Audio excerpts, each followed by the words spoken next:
C'est parti maintenant avec une deuxième technique, le dimensionnement avec l'équation du second degré. Alors, que nous dit cette équation?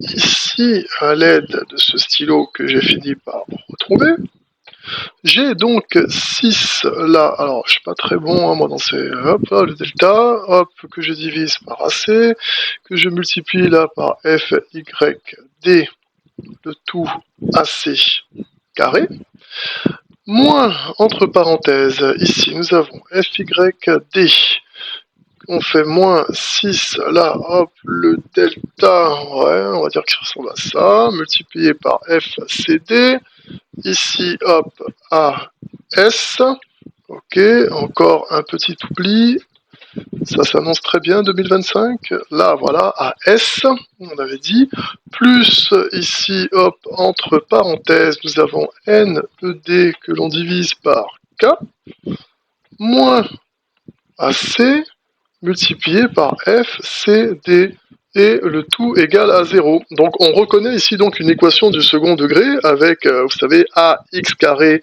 plus, donc ici moins a, bx plus c égale 0. Pour pouvoir faire un petit rappel, si vous avez besoin d'un petit rappel sur les équations du second degré, vous allez directement sur le site lachenille.fr. Dans le grand 1, les outils. Dans les outils mathématiques, les outils de la chenille, vous trouverez un petit rappel sur justement les équations du second degré. Pour continuer sur notre poteau et son dimensionnement avec son équation du second degré, ici, qu'est-ce que nous avons? Nous avons K, le grand K ici, qui est égal à alpha, facteur de 0,75 plus 0,5 b. Alors la notation c'est marqué b avec un facteur m. M c'est juste pour dire que b doit être mis en mètres, tout simplement.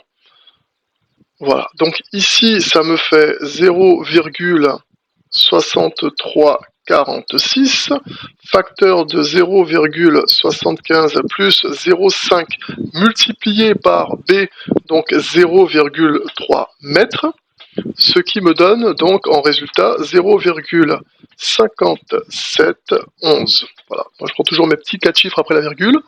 Ensuite, ici, qu'est-ce que l'on peut donner? On peut donner ici D'. Vous allez voir à quoi ça nous sert plus tard.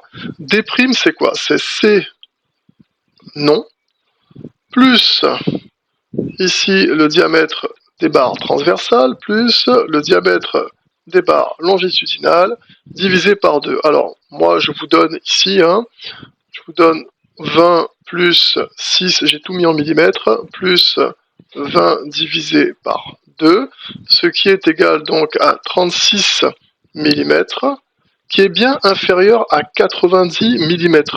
Alors, si vous vous souvenez, le 90 mm, c'est ce qu'on avait en condition d'emploi. Ici, dans dans la première partie. Là, c'est ce qu'on avait donc dans les conditions, conditions d'emploi. Tout en haut. Voilà. C'est de là que viennent justement ces 90. Ensuite, qu'est-ce que je peux donner?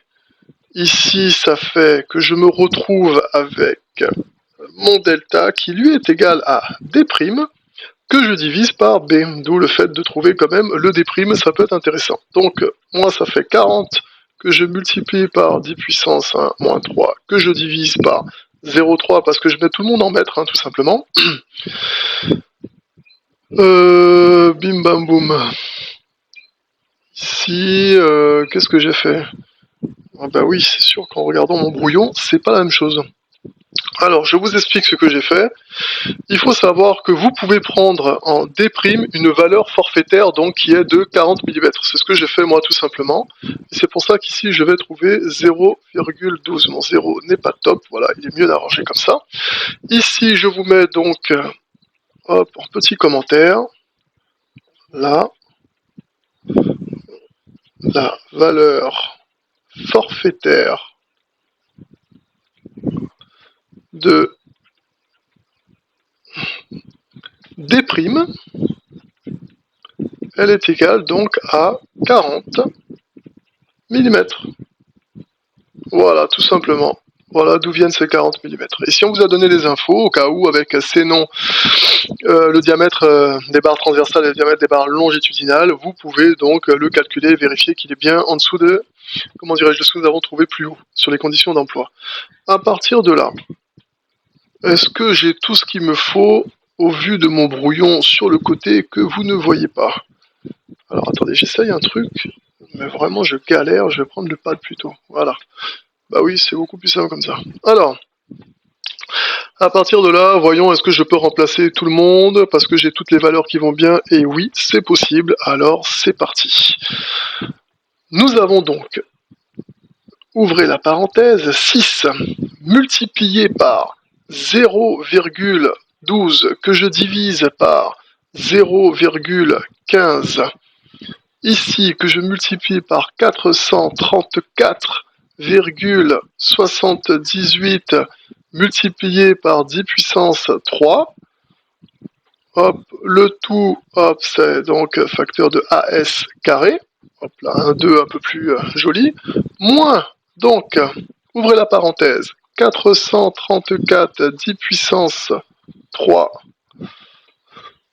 Oui, c'est ça, hein, moins 6 multiplié par 0,12 multiplié par 13, hop là, 13,33, 10 puissance 3 aussi, voilà, hop, A, S, plus, entre parenthèses, je ne sais pas si je vais arriver jusqu'au bout, 1500 divisé par 0,5711, là je mets la parenthèse, moins 0,15, et voilà l'instant galère, je mets là, hop, multiplié par, alors, 13,33 10 puissance 3, je ferme la parenthèse, le tout égal à 0. Donc une fois que je calcule tout ce qu'il y a à l'intérieur de mes parenthèses, je me retrouve avec, pour vous, en exclusivité, 5, hop, 2, 17.391,3 AS carré, moins, alors là j'ai 425, 182, virgule, là j'ai 60,87, voilà ce que j'ai trouvé, AS, voilà, plus 626, alors ouais, j'ai pris plein de chiffres après la virgule, j'étais en forme là, voilà, 86, tout ceci égale à 0. Donc on reconnaît notre équation du second degré.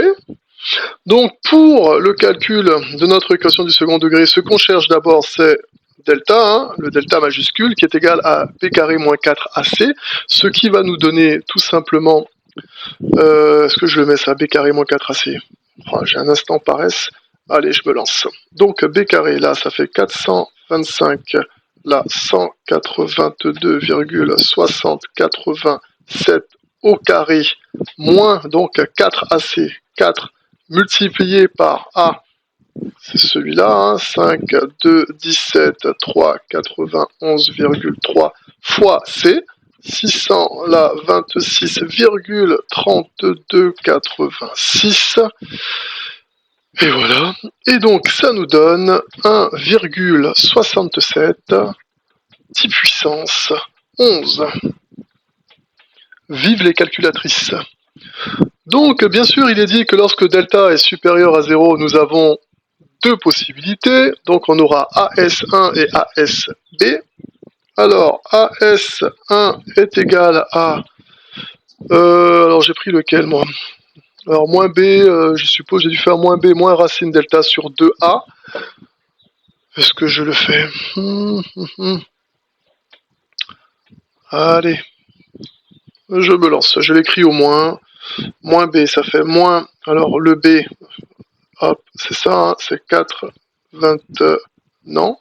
Si, c'est ça, 4,25, je sais plus où je regarde en fait, là. 182,6087, hein, moins B. Waouh. Un beau raté. Waouh, c'est magique.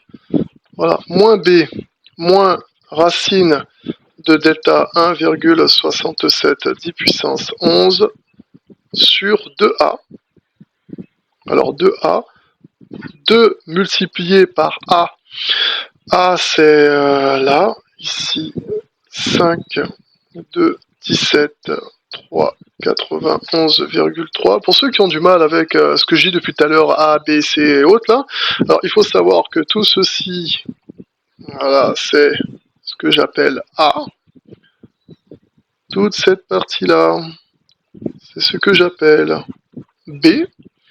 Et celui-ci, faut mettre ça par là, pas comme ça. Celui-ci là, c'est celui que j'appelle C. Voilà, A, B, C. Je pense que c'est un peu plus clair. Ici, hop, donc moi j'ai un résultat qui est de 0,0015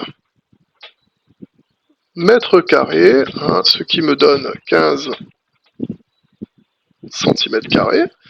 Et pour l'autre, on a AS2, c'est moins, alors tout pareil, 425 là, hop, 182,6087, sauf qu'ici c'est plus, tout simplement. Mais tout le reste ne change pas.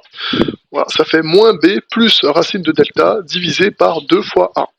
Donc là, 67, 10 puissance 11, tac, hop, le trait qui va bien, hop, un autre trait. Vous pouvez admirer la qualité du trait qui n'est pas droit.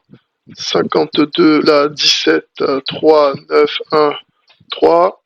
J'aurais dû prendre le truc par S où je mets juste le résultat. Ce qui me fait donc 0,079 mètres carrés, ce qui est égal à 799 centimètres carrés. Vous l'aurez compris, entre ces deux résultats, on prend celui qui est cohérent. Voilà, c'est bien celui-ci. Donc, en prenant ce résultat, je vais pouvoir faire mon choix des aciers. Donc là, hop, choix des aciers. Moi, je choisis de prendre 4 HA20 plus 2 HA14. Voilà ce que je choisis. Ce qui me fait ici donc là 12,57 cm² plus 3,08 cm². Ça me donne un total de 15,65 cm². Je suis bien supérieur ou égal à ce que j'ai trouvé, donc 15 cm². On est bon, c'est fini. On peut enfin passer à la suite.